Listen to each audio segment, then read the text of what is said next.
Good morning, Facebookers, lookers, and lurkers. It's your girl Jen on this Tuesday. It's still morning. Anyway, I want to talk to you guys about let it go. You know, oftentimes we feel like we've been wronged. We have misunderstandings in our day, in our communication with friends, families, co-workers, whatever. And that stuff kind of sits with us as we go throughout our day.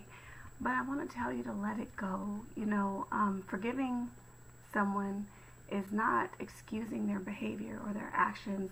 What it is making a conscious decision to not allow their actions or behavior to continue to have a negative impact or power over your life. And so as I prayed on it, I marinated on it, I was led to 1 Samuel chapter 26 verse 23, well, the whole chapter actually. And in this chapter, David spares Saul's life once again. King Saul had been pursuing David, wanting to kill him. And David, for a second time, has gone ahead and spared his life. But what verse 23 says is that the Lord gives his own reward for doing good and for being loyal.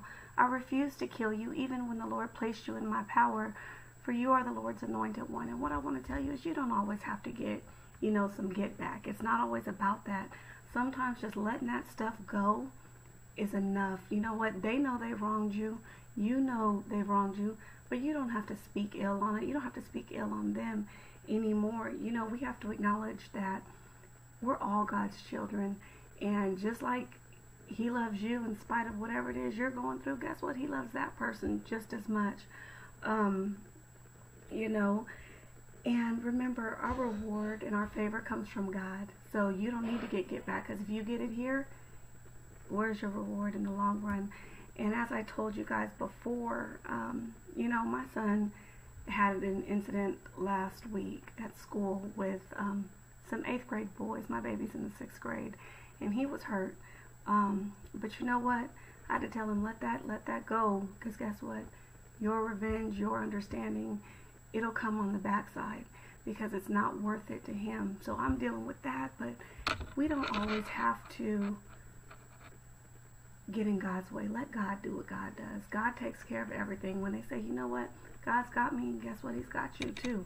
He saw everything you've done, so don't worry about it. Let God be God. Get out of his way. Let that stuff go. That's the big thing. I don't really have much for you guys today, but I see you guys tuning in. I appreciate it, and I will chit chat with you tomorrow. Talk to you later. Bye.